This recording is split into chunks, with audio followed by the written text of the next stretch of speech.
Utsman bin Affan, pemilik dua cahaya.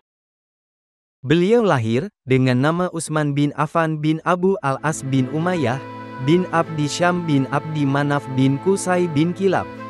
Nasab beliau bertemu dengan Rasulullah pada Abdi Manaf. Riwayat mencatat bahwa Utsman bin Affan lahir di Mekah pada tahun ke-6, setelah peristiwa Am al-Fil, yaitu ketika Abrahah dengan pasukan gajah hendak menghancurkan Ka'bah. Riwayat lainnya mencatat bahwa Utsman lahir di Thaif, kawasan pegunungan di barat Arabia. Usia Utsman lebih muda sekitar 5 tahun dari usia Rasulullah. Sedangkan ibu Utsman bin Affan adalah Arwa binti Quraisy bin Robi'ah bin Habib bin Abdi Syam bin Abdi Manaf bin Qusay. Nenek Utsman bin Affan dari garis ibu, Ummu Hukaim al-Baidok binti Abdul Muthalib, masih merupakan saudara kandung dari Abdullah bin Abdul Muthalib, ayah Rasulullah. Ada juga riwayat yang menyatakan bahwa Ummu Hukaim dan Abdullah merupakan anak kembar dari Abdul Muthalib, kakek Rasulullah. Arwa binti Quraisy sempat memeluk Islam, dan wafat pada masa Utsman bin Affan menjabat sebagai khalifah. Sedangkan ayah Utsman bin Affan telah wafat pada masa jahiliyah. Utsman bin Affan dikenal sebagai sahabat Rasulullah Shallallahu Alaihi Wasallam yang memiliki gelar Dzunur Ain, yang artinya pemilik dua cahaya. Hal ini sebagaimana diceritakan oleh Abdullah bin Umar bin Aban al-Jakfi yang berkata, "Suatu ketika pamanku dari jalur ibuku pernah bertanya kepadaku, 'Wahai anakku, apakah kamu mengetahui kenapa Utsman dijuluki Dzunur Ain?'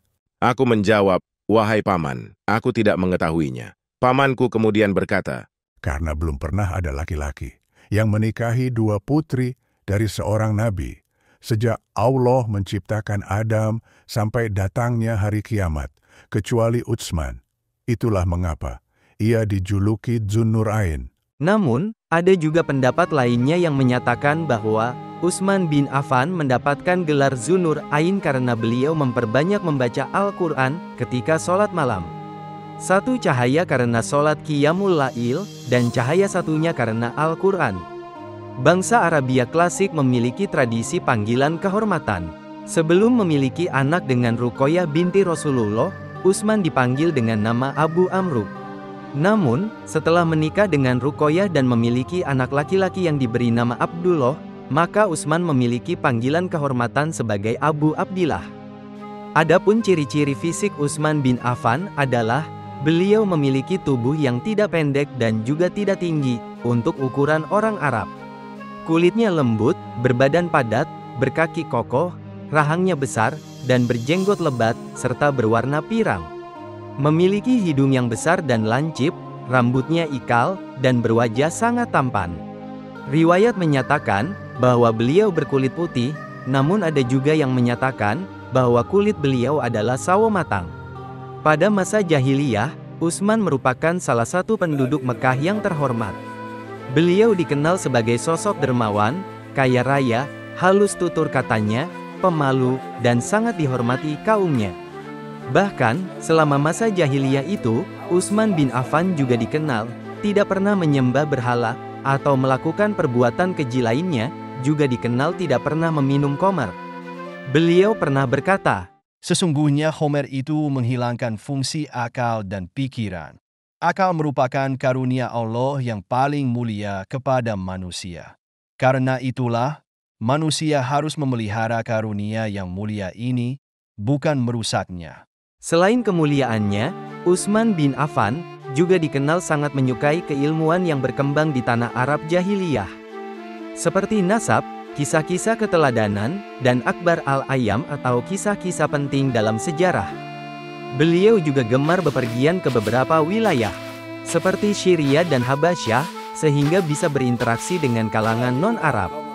Hal itulah yang membuat Utsman bin Affan mampu mempelajari tabiat, perilaku, dan perkembangan manusia, sesuatu yang tidak bisa diketahui oleh banyak orang.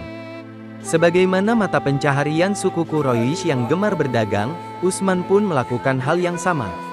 Melalui ayahnya, Utsman belajar berdagang, dan turut serta dalam perdagangan, hingga negeri-negeri yang jauh. Kemahirannya dalam berdagang ini, membuat hartanya berkembang, dan beliau dikenal sebagai salah satu saudagar dari Mekah. Bangsa Arab jahiliyah memandang seseorang berdasarkan harta kekayaannya, keluarga, dan nasabnya. Utsman bin Affan telah memiliki semua syarat-syarat itu, sehingga ketokohannya dalam suku Quraisy telah muncul sejak jahiliyah.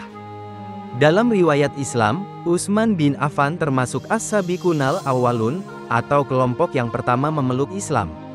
Saat itu, usia beliau di kisaran 30-an, dan tanpa menunda atau merasa bimbang, Utsman masuk Islam ketika diajak oleh Abu Bakar As-Siddiq.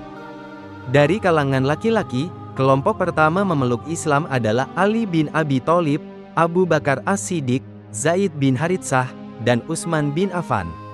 Riwayat menyebutkan bahwa masuknya Utsman ke dalam Islam tanpa keraguan ini berawal dari pengalaman spiritualnya ketika perjalanan kembali dari berdagang di Syria. Kepada Rasulullah, Utsman menyampaikan peristiwa itu. Wahai Rasulullah, aku baru saja datang dari Syria. Dalam perjalanan, ketika kami sedang berada di kawasan Ma'an dan Az-Zurqo, kami seperti orang yang tertidur. Tiba-tiba seseorang menyeru kami, "Wahai orang-orang yang terlelap tidur, bangunlah. Sesungguhnya Ahmad telah keluar di Mekah." Ketika kami tiba di Mekah, kami mendengar dakwah yang engkau sampaikan. Sosok Muhammad bin Abdullah, sang nabi akhir zaman, telah dikenal baik oleh Utsman bin Affan. Ajaran yang dibawanya juga mengajarkan kepada manusia untuk berbuat keutamaan dengan meninggalkan perbuatan keji, menyeru kepada tauhid, dan melarang semua kemusyrikan, mengajak manusia untuk beribadah, dan meninggalkan keserakahan, mengajarkan manusia kepada akhlak yang baik, dan meninggalkan perbuatan tercela. Utsman bin Affan melihat kaumnya saat itu menyembah berhala, memakan bangkai, memperlakukan tetangga dengan buruk, menghalalkan apa yang haram, dan membunuh manusia. Dan ketika melihat sosok Nabi Muhammad, Utsman melihat manusia yang jujur, serta dapat dipercaya. Setiap kebaikan terdapat pada dirinya, dan tidak pernah berbuat kejahatan. Tidak pernah sekalipun, bahwa Muhammad bin Abdullah melakukan kebohongan atau khianat.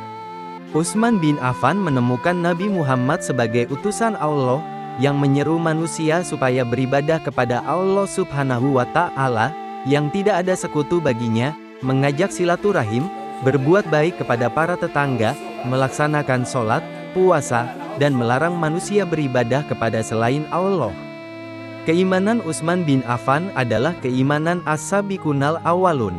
Keimanan yang kuat, menjadi petunjuk, dapat dipercaya ketika memegang amanat, penyabar, penuh keridoan, pemaaf meskipun orang yang berbuat salah tidak meminta maaf, mulia, memiliki kepekaan sosial, penuh kasih sayang terhadap sesama, dermawan, ringan tangan, senang berbagi dengan hajat orang-orang beriman, dan membantu kaum miskin.